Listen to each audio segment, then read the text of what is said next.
Levan.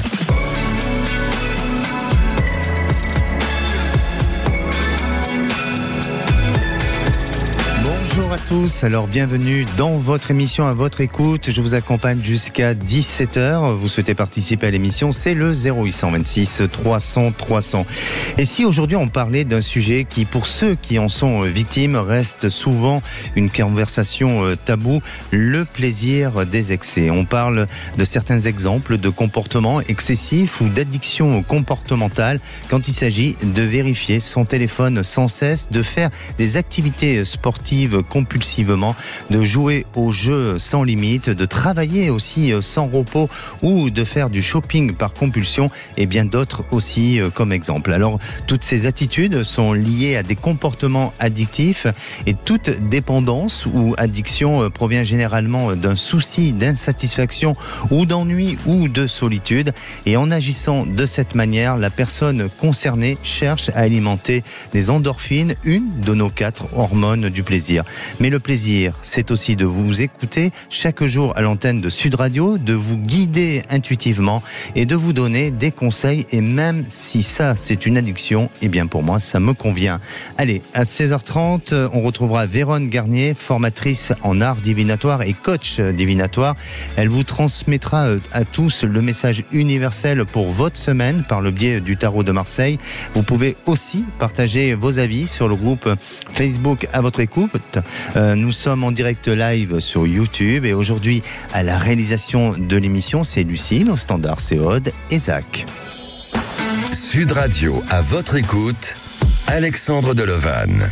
Et avant de donner la parole à Patrice, je reprends un des messages postés sur le groupe À votre écoute sur Facebook, celui de Sandrine qui nous dit « Les excès me font penser à une exagération dépassée, à une limite.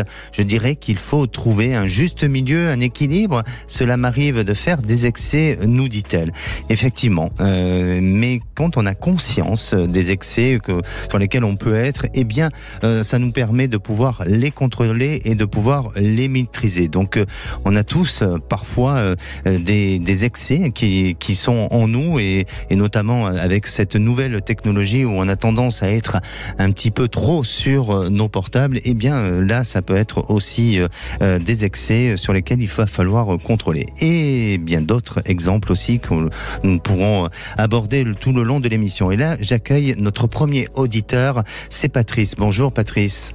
Bonjour Alexandre. Bienvenue sur Sud Radio. Très bien, je suis heureux d'être là. Merci.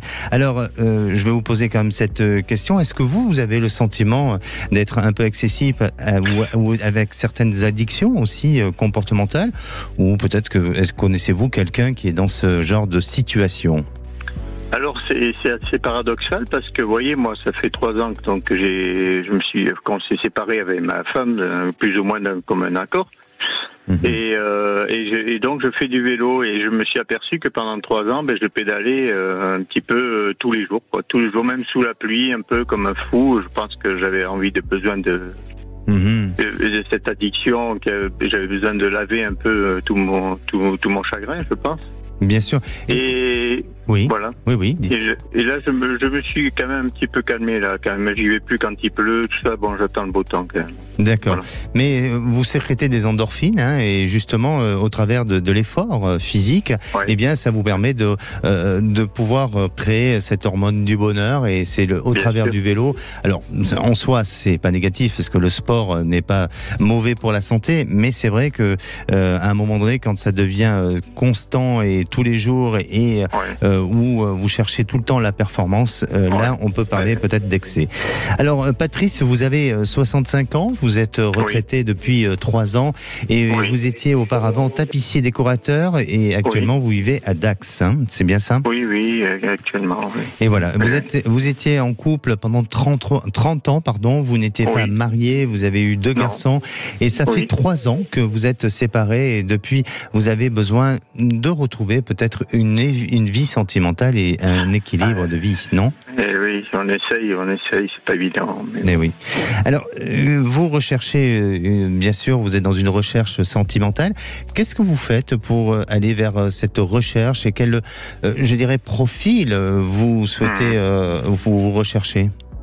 C'est-à-dire c'est assez compliqué parce que je veux pas revivre quand même au jour le jour, vous voyez, comme j'ai fait pendant 30 ans avec une personne, mais c'est juste avoir une compagne, quoi, ouais, pour les bons moments, pour partager, quoi, tout simplement, pour pas trop m'ennuyer. Je m'ennuie pas, remarquez, mais enfin bon. Il y a des moments de solitude quand même, c'est normal. Bien sûr. Voilà. Vous avez socialement, vous connaissez beaucoup de monde. Vous êtes quelqu'un qui a une facilité à ce niveau-là de rencontrer du monde. Oui, effectivement. Je suis assez seul, si vous voulez, mais j'ai beaucoup de copines femmes en fait. Mais je suis plutôt le copain, je suis pas l'amoureux, quoi. Vous voyez, je joue de la guitare, j'aime bien. Voilà, et comme j'ai toujours vécu qu'avec des femmes, forcément j'ai 5 sœurs, donc j'ai pas une approche très masculine, quoi. Exactement. Ouais. Je vous dis exactement parce que c'est ce que je ressens aussi, c'est-à-dire que vous avez ce côté bon copain où on peut compter sur vous. Vous êtes là pour vos proches, mais peut-être dans le rôle de devoir être l'homme à côté de sa femme et de l'accompagner, ça vous semble être, je dirais pas impossible parce que vous avez quand même eu 30 ans de vie commune, mais ça paraît plus difficile. Et peut-être aussi parce que les exigences d'aujourd'hui et de certaines dames, de certains hommes aussi, je veux pas dire que c'est que les dames, mais aujourd'hui les exigences sont différentes de celles d'il y a 30 ans. Donc oui. Alors pour moi, je vous sens quand même avoir une possibilité de rencontre. Et c'est une rencontre qui sera, retenez ce que je vais vous dire parce que pour moi elle sera exceptionnelle, cette rencontre. Exceptionnelle à plusieurs niveaux, dans le sens où vous n'auriez pas dû rencontrer cette personne, ça vous vient à un moment donné où vous vous attendez pas, ou peut-être cette personne ne devait pas se présenter à ce moment-là et elle est là, ou peut-être que c'est vous, tout simplement. Ensuite, c'est une personne qui a souffert dans sa vie et notamment peut-être elle est marquée par un deuil ou quelque chose d'une séparation brutale et violente, et je ne vous serai pas là pour la consoler, mais pour lui redonner de la force et de l'encouragement. Et je crois que cette personne peut-être a aussi les mêmes passions que vous, communes. Alors quand vous parliez peut-être de vélo tout à l'heure, mais peut-être que cette personne aime faire du vélo, ou peut-être d'autres passions que vous pourriez avoir. Et donc tout ça va se rapprocher et se rassembler, et le sentiment de vous dire que elle vous a choisi, vous l'avez choisi, et vice versa. Et donc pour moi, il y a vraiment une approche fusionnelle entre vous et un sentiment vraiment de belle âme qui se retrouve et qui avance dans la vie. C'est joli, c'est beau. C'est beau, oui. Ah oui, non, c'est très bon. Ça fait envie, quoi. Ça fait envie, mais je vous parle de votre vie. Oui, je sais pas. Je sais pas. J'y crois, mais voilà, j'y crois complètement. C'est pas un conte de fées que je suis en train de vous raconter. Je l'espère tout au moins. En tous les cas, tenez-nous au courant. Patrice. Oui, il n'y a pas de souci. Ne vous inquiétez pas, je rappellerai. Voilà, et puis c'est courant 2024, d'accord ? D'accord, c'est bien. Merci gentil. Patrice, prenez soin de vous, et puis on veut avoir de vos nouvelles. Merci. Merci, je vous remercie, je vous écoute de toute façon. Merci. Allez, si vous aussi vous souhaitez témoigner ou vous avez des questionnements sur votre devenir, on vous attend au standard 0826 300 300. On se retrouve dans quelques minutes avec Christelle concernant une procédure juridique avec son bailleur. On en parle dans quelques instants, et restez à l'écoute de Sud Radio. Et de retour sur Sud Radio, merci d'être à l'écoute de cette émission, au programme de l'émission Les excès et les addictions comportementales. Alors si vous aussi, vous êtes face à une situation comme ça, excessive ou en tous les cas d'addiction, n'hésitez pas à appeler le 0826 300 300. Et si vous souhaitez aussi réagir aux témoignages de nos auditeurs, faites-le savoir en postant vos commentaires sur le groupe À votre écoute de Facebook. Allez, passons à la minute du saviez-vous. Alors saviez-vous que les addictions comportementales peuvent être contrôlées par les effets des endorphines, et notamment par le rire ? Le rire stimule l'endorphine en secouant littéralement nos entrailles. Pleurer aussi libère de l'endorphine à cause de l'effort physique, parce que pleurer demande à faire des efforts, et aussi l'étirement stimule la sécrétion d'endorphine. Allez, à présent on écoute Christelle. Bonjour Christelle. Bonjour Alexandre. Bienvenue sur Sud Radio. Merci de me recevoir. Alors, merci à vous d'être à l'antenne de Sud Radio. Et je vais vous poser quand même cette question du jour. Est-ce que vous avez un sentiment d'être un petit peu dans une addiction, quelle que soit l'addiction, ça peut être la nourriture, autre chose, comme je vous parlais du téléphone, autre chose. Aucune addiction. Ah ben ça, c'est génial. C'est génial. Vraiment. Ni dans une dépendance ou de quoi que ce soit, vous arrivez à contrôler tout ça. Non, j'ai pas de dépendance. Très bien. Pas d'alcool, pas de cigarettes. Non, vraiment, même pas le café. Bon, tout ça est vierge alors. Voilà. Et vous connaissez autour de vous des gens qui malheureusement souffrent ou sont victimes de ce genre de choses? Souffre, non, mais j'ai une cousine qui est addicte au crossfit. Elle fait énormément de compétitions. C'est vrai. Voilà. Alors c'est vrai que oui, c'est vrai. Et souvent j'ai entendu parler de gens où ça crée une certaine forme d'addiction, le CrossFit. Souvent, oui. Ouais. Bon, voilà. ça a étudié. Faudrait voir un peu plus près, voir au niveau des études, mais je sais pas. Souvent, j'en entends parler de ça aussi. Alors, Christelle, vous avez 49 ans et vous êtes restauratrice. Vous habitez Bayonne. Oui. Notre précédent auditeur, c'était Dax, et vous êtes à Bayonne. Vous n'êtes pas très loin. Christelle, ça fait plus d'1 an que vous êtes en procédure vis-à-vis de votre bailleur. Non, c'était pas sur mon conjoint que je voulais commencer, si ça vous dérange pas. Ah, bah écoutez, si vous voulez décider. Oui, je préfère. Ah d'accord, ok. S'il vous plaît. Ouais, j'avais 2 questions, mais c'est celle-là la plus importante à l'heure d'aujourd'hui. Ah, mais on a abordé les 2 sujets, mais voilà. D'accord, comme vous voulez. Vous voulez. Ah non, c'est votre émission, vous êtes à l'antenne et vous pouvez le décider, il n'y a aucun souci. Alors, on va parler de votre conjoint parce que dimanche dernier, votre conjoint vous a quitté, c'est ça? Ouais, il m'a annoncé qu'il me quittait. Oui. Et sans mise en garde, alors qu'on s'entend très très bien, on est très fusionnels pour des raisons qui sont quand même à mes yeux pas très valables. Et ça fait 10 ans qu'on est ensemble et voilà, j'ai pas compris, donc je suis un peu chamboulée. Oui. Et je le sens très triste.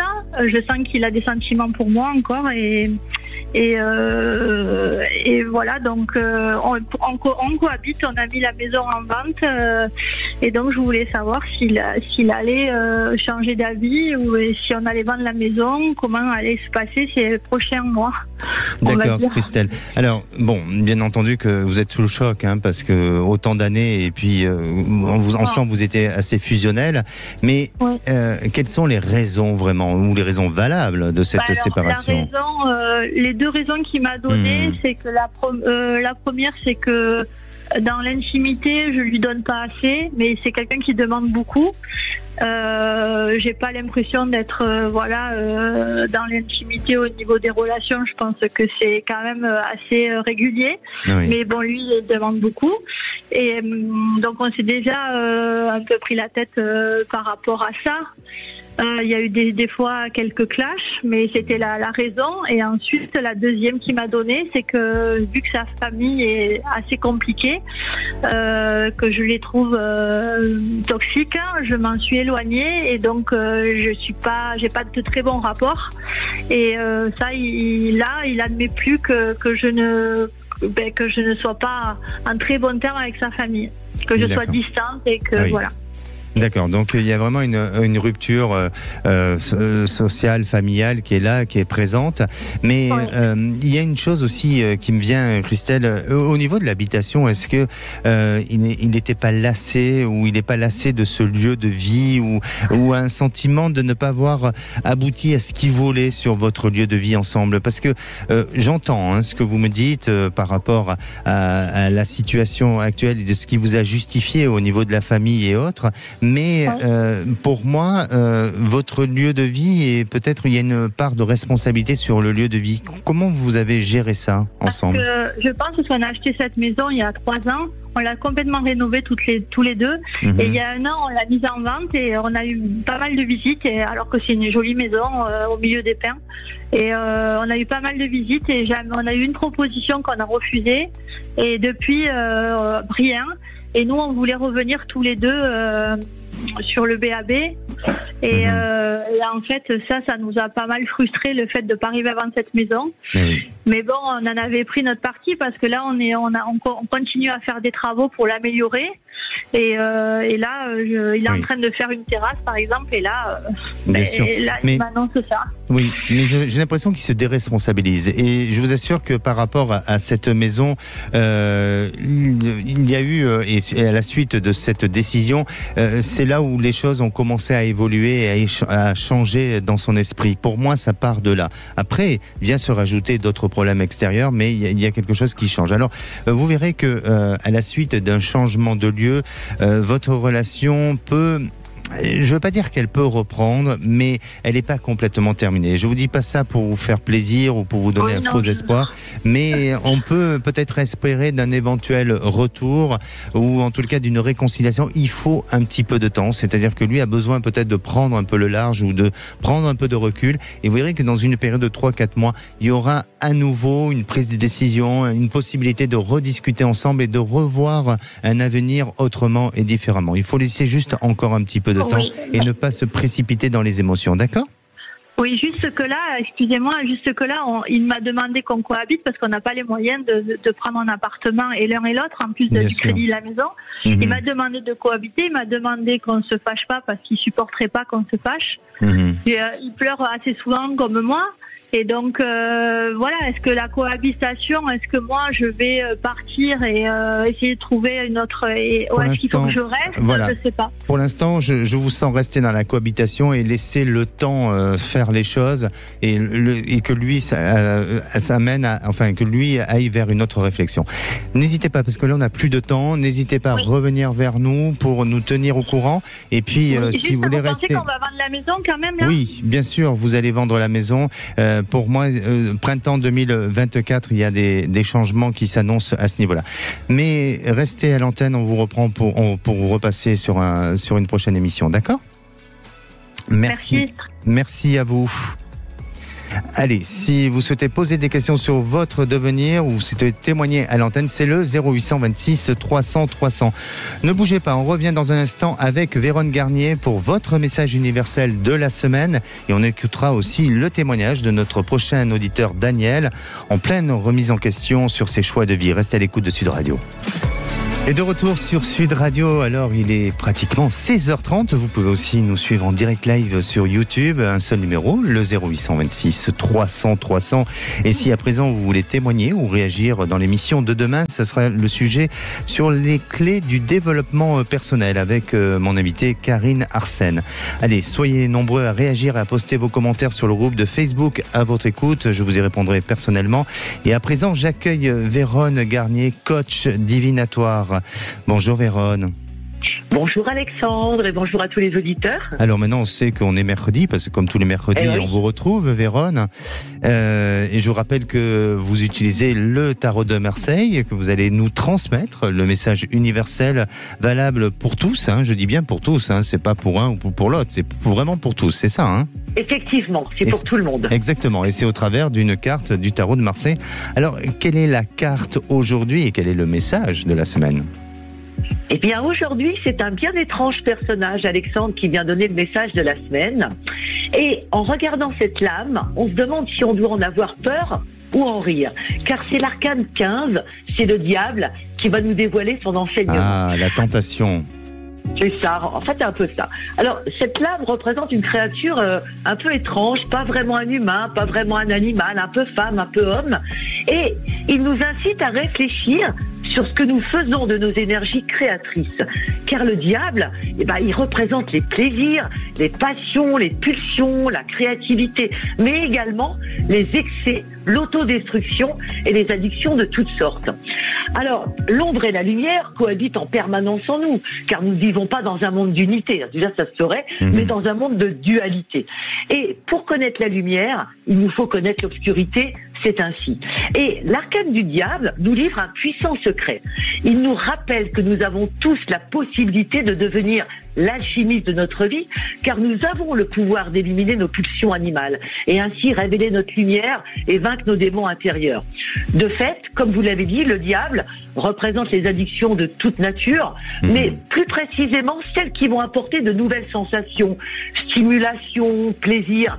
Alors, cette lame de tarot nous invite cette semaine à fouiller dans nos bagages émotionnels afin d'en extraire nos pulsions négatives, nos diverses addictions, de les regarder de plus près, même si elles ne sont pas toujours très belles à voir, et d'entamer peut-être un travail libératoire afin de s'en détacher et par conséquent peut-être de reprendre notre liberté. Voilà quel est le message de cet arcane. Et finalement, c'est très positif.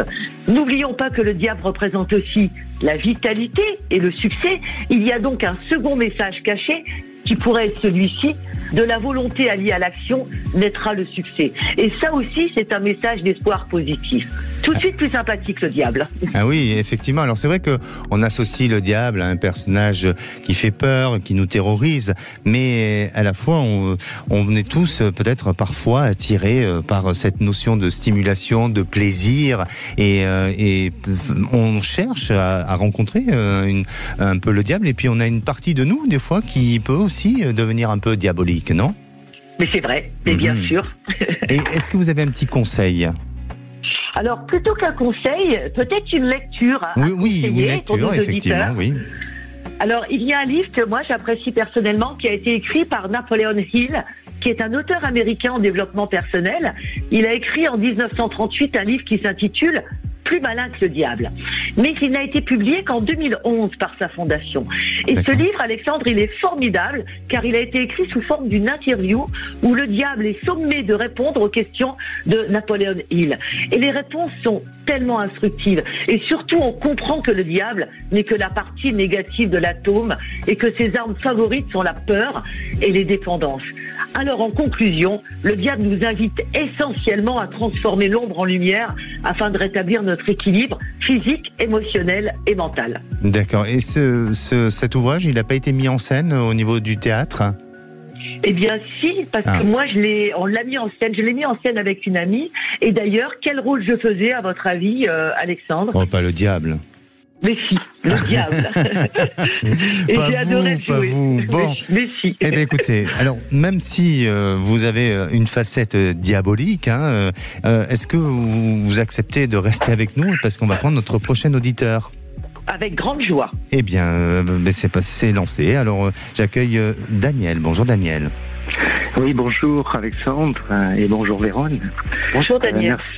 Merci beaucoup de me recevoir sur votre antenne pour donner votre sentiment sur des questions d'avenir. Alors, bienvenue Daniel sur Sud Radio.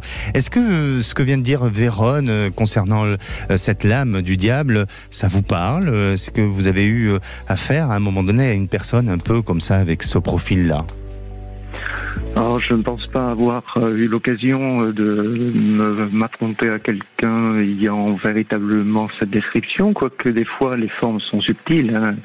On n'a pas forcément l'impression que ça colle à l'étiquette parfaite qui a été décrite, mais peut-être il peut y avoir des comportements ponctuels, jamais, on va dire, un état permanent. Et vous-même, vous avez ou vous avez été face à des problèmes d'addiction ou des addictions comportementales ou à des excès ? Alors, le terme addiction, je ne pense pas. Des excès, probablement, parce que je pense qu'on est très nombreux à avoir dû gérer des abus de toutes sortes à un moment donné de notre vie. Bon, après, quand je sens qu'il peut y avoir peut-être justement un seuil qui est, on va dire, c'est vrai qu'un excès, c'est toujours une limite qui est considérée comme ordinaire, qui reste d'ailleurs à définir, parce que ça peut dépendre autant de caractère que d'une culture. Mais c'est vrai que bon, on essaye de compenser et puis de revenir un peu dans les traces un peu plus normales, dans la norme. Très bien, Daniel. Alors, Daniel, vous avez 63 ans, vous êtes enseignant dans les arts et vous habitez la ville de Pau, qui est une très jolie ville d'ailleurs. Et à ce jour, vous êtes à la croisée des chemins. Vous continuez à travailler malgré votre âge, car vous avez malheureusement des obligations et notamment des enfants qui sont encore à charge pour les études. Et vous dites que vous arrivez un peu à saturation actuellement dans votre vie et que vous n'arrivez pas à faire du lâcher-prise. Alors, je vais vous poser la question, est-ce que vous allez bien malgré tout ça? C'est-à-dire qu'on essaye d'aller bien malgré tout ça. Et oui. C'est vrai que c'est la question qui se pose. Et mon métier joue plutôt le rôle d'un pur gagne-pain. Plus beaucoup épanouissant et même souvent fastidieux. Et par contre, c'est le côté un peu diabolique, c'est qu'on a un salaire correct qui permet de joindre les bouts que la vie quotidienne nous demande de joindre. Mais c'est vrai qu'on me conseille néanmoins, c'est souvent de lâcher prise. Parce que je suis aussi très actif sur d'autres secteurs. Mais lâcher la proie pour l'ombre, c'est quand même quelque chose qui est difficile à faire. Et c'est pour ça que je suis dans une impasse. Et je suis à l'écoute des conseils. Quand vous parlez du lâcher-prise, sur quelle forme vous estimez que vous n'arrivez pas à faire du lâcher-prise ? C'est sur quoi ? Au niveau professionnel, personnel ? Oui, c'est un lâcher-prise sur le côté matériel de la vie. Ce côté matériel qui est sous-tendu par un gain, on va dire, tout à fait convenable en fonction d'un niveau de vie, en fonction des exigences, on va dire, de la vie quotidienne, de ce que l'on s'est construit au fur et à mesure. Véronne. Donc, Véronne, pardonnez-moi. Véronne, qu'est-ce que ça vous fait penser à quoi, cette notion de lâcher-prise, et notamment pour Daniel ? Ça peut être un petit peu compliqué pour vous, Daniel, parce que vous avez une énergie qui est assez électrique, et pour autant, moi j'ai envie de remettre du soleil dans votre tête, parce que j'ai vraiment l'impression, vous disiez il y a quelques secondes, que vous avez peur de lâcher la proie pour l'ombre, mais moi j'ai l'impression qu'il y a des décisions qui vont se prendre dans votre vie, où vous allez vraiment avoir des projets de cœur en fait qui vont se réaliser. Vous avez vraiment beaucoup de... cette énergie électrique apporte du stress, mais c'est malgré tout une énergie de force, de yang en fait, qui va vous permettre de mettre en action d'autres choses. Vous avez une échéance à donner, Véronne ? Moi je dirais que ça va vraiment se positionner sur 2024, mais en tout état de cause que sur 2025 ces choses devraient être vraiment dans votre vie, Daniel, et vraiment si vous avez des projets, allez-y, c'est des projets de cœur, ça va vous apporter une plénitude, et j'ai l'impression que vous allez avoir le courage de les réaliser, et pour moi cela va exister dans votre futur. Donc été 2025 en étant, je trouve, très pessimiste. Donc c'est quand même finalement pas si loin, et je pense que ça peut être plus tôt. Mais vraiment, j'ai envie de dire à Daniel de reprenez confiance en vous. En fait, Daniel, vous excellez. Il excelle, Daniel. Il est très intuitif. Voilà. Daniel, quand vous dites que vous avez encore vos enfants à charge, c'est quelle échéance encore à peu près pour vos enfants ? Écoutez, là c'est vrai que les années se passent vite au niveau des études, donc je pense que pour la totalité ça va faire du 5 ans à peu près. 5 ans, d'accord. Par contre, c'est vrai que j'ai beaucoup d'activités, je suis très actif, et je mène aussi des activités artistiques et autres qui ont déjà pris par certains côtés un petit peu d'importance, mais je me demande si effectivement ça peut prendre encore un peu plus d'importance, ou si ça sera le fait de pouvoir s'épanouir malgré tout sur des actions qui seront quand même plutôt des passe-temps plutôt que quelque chose qui aura un caractère plus, on va dire, quasi professionnel. Bien sûr. Et justement, alors moi, pour conclure et pour vous dire aussi mon ressenti, je crois que quand vous parlez de lâcher prise, eh bien cette notion de lâcher prise, il faut la transformer en plaisir, et par rapport notamment avec vos activités. Et si vous donnez du plaisir à vos activités, vous allez voir que progressivement vous allez vous éloigner de ce lâcher prise, vous allez arriver à vos échéances. Et aussi, je rejoins Véronne sur cette échéance de 2025 où là je sens qu'il y a un ciel qui s'éclaircit, un horizon qui semble être beaucoup plus léger pour vous.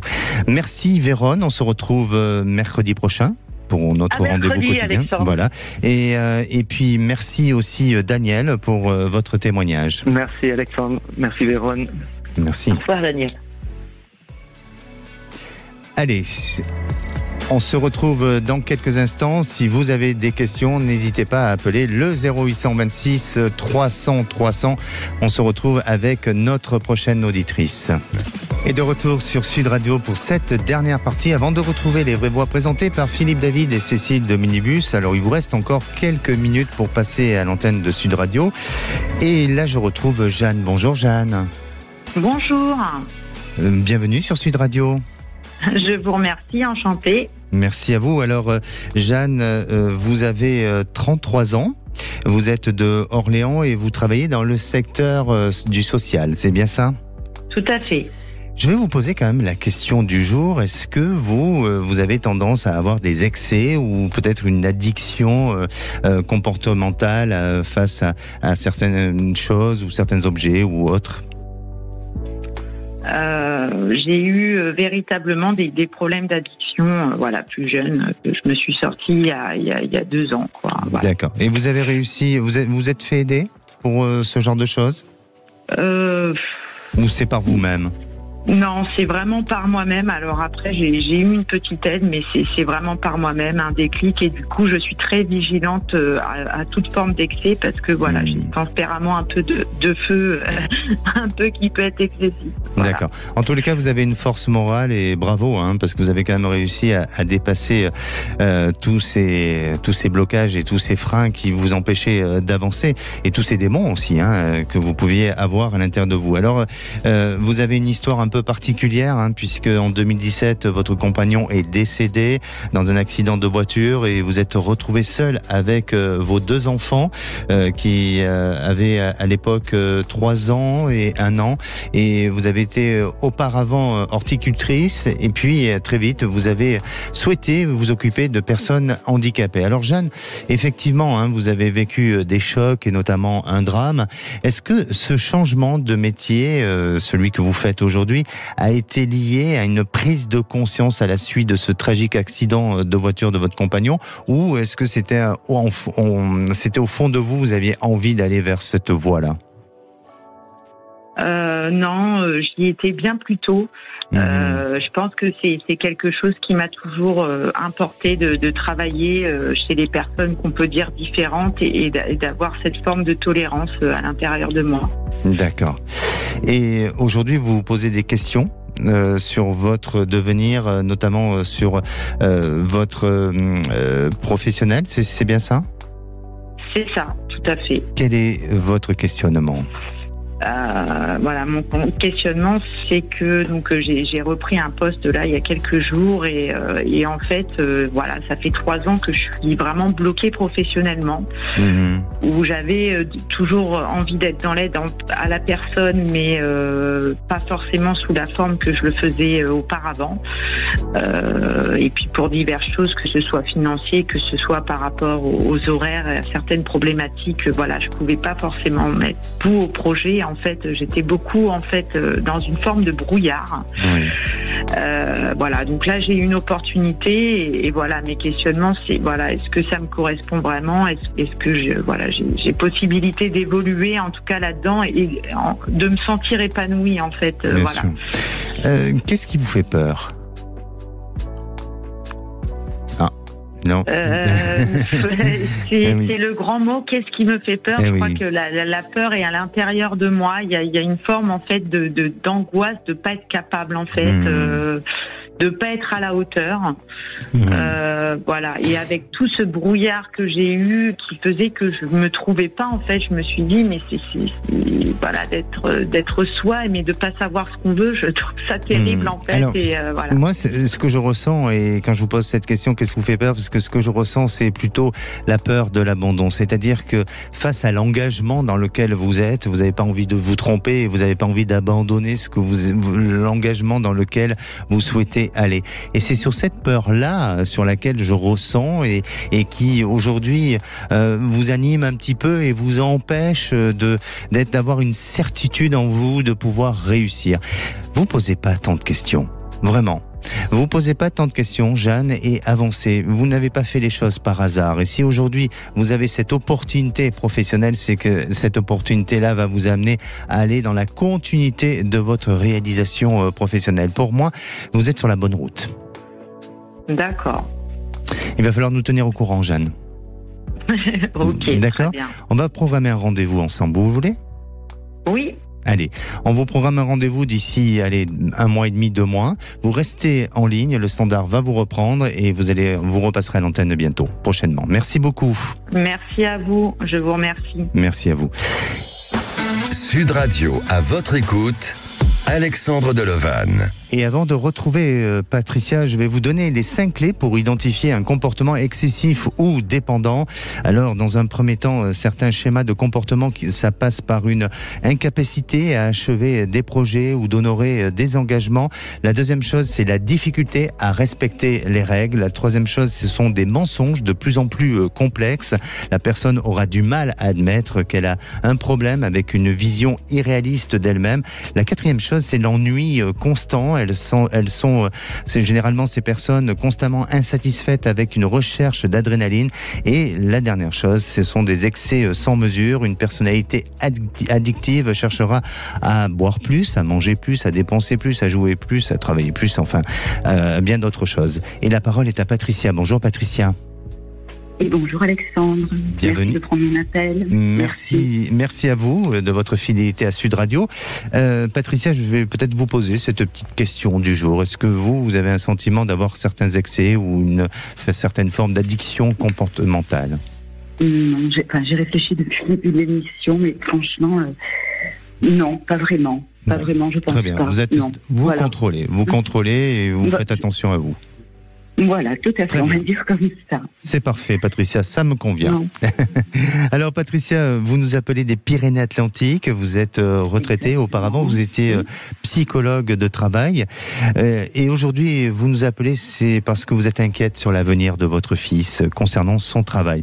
À ce jour, votre fils a 34 ans, il travaille dans une entreprise bordelaise depuis 8 ans et c'est une entreprise dédiée à la construction de maisons neuves.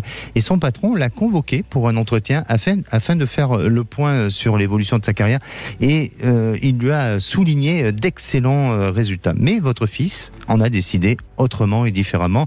Alors, dites-nous en plus, s'il vous plaît. C'est exactement ce que vous venez de dire. Donc en fait, l'employeur ne s'attendait pas effectivement à ce que mon fils lui signifie son désir de quitter l'entreprise. Voilà. C'est-à-dire qu'au bout de 8 ans, il a fait le tour. Alors, il a été bien dans cette entreprise et au bout de 8 ans, il a envie de voir autre chose. Il a des idées, il voudrait travailler dans les énergies renouvelables et surtout, il a l'intention de quitter la région bordelaise. Il veut aller s'installer dans le sud-est de la France, ce qui m'inquiète un petit peu. Et donc, il a rendez-vous après-demain avec son employeur. Avec qui, normalement, peut-être se signerait une rupture conventionnelle. Alors là, je m'inquiète. Est-ce que l'employeur va accepter ? Est-ce que ça va bien se passer ? Je pense qu'il est en très bon terme avec l'employeur. Mais voilà, l'employeur ne s'attendait pas à ce que mon fils lui dise « j'ai envie de partir ». Je comprends. Alors, Et votre fils, il veut négocier une rupture conventionnelle ? Il veut négocier quoi ? Ou un licenciement ? Il n'y a pas 36 solutions. Donc, en fait, lui, il propose la rupture conventionnelle. Donc, l'employeur s'est donné un délai de réflexion, c'est-à-dire d'une dizaine de jours. Moi, je me disais que si ça avait été négatif, il lui aurait dit très rapidement non, on n'accepte pas ce type de licenciement et que, un délai de 10 jours pour réfléchir.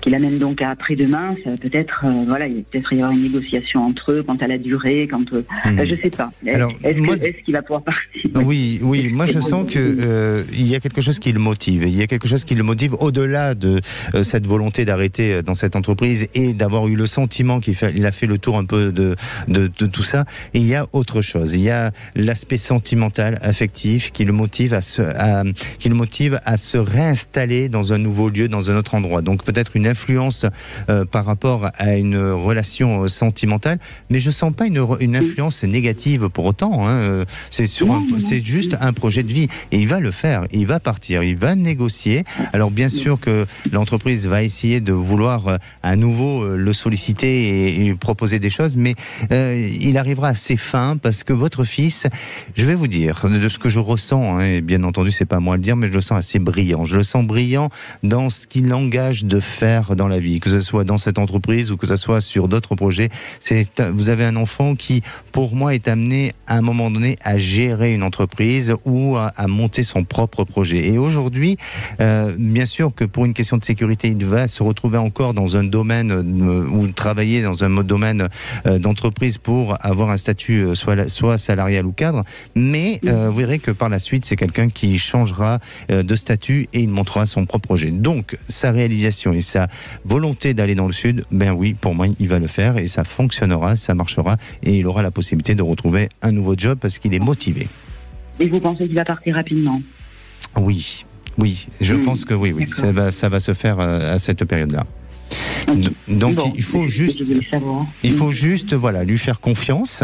Il faut juste faire en sorte que vous puissiez créer une communication comme vous le faites jusqu'à présent avec lui, hein, de discuter, de pouvoir l'encourager. Et puis, bien entendu, je pense que même s'il était face à une fragilité ou à une difficulté, il sera là pour sûrement vous en parler et vous serez là aussi pour l'aider dans ce sens-là.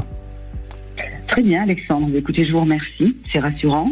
En tout cas, j'entends qu'il va partir. Bon, j'espère que tout se passera bien pour lui, et pour sa famille, parce que il part en famille, il part avec son épouse qui est enceinte. Donc voilà, ça fait beaucoup de bouleversements. Mais bon, si vous me dites d'être confiante, on va être confiant. Exactement. Il faut rester confiante. Et puis surtout, n'hésitez pas à nous tenir au courant, Patricia. Merci à vous et prenez soin de vous. Et pour conclure, je dirais, le vice de l'excès, ce n'est pas l'excès le problème, mais c'est de nourrir le vice.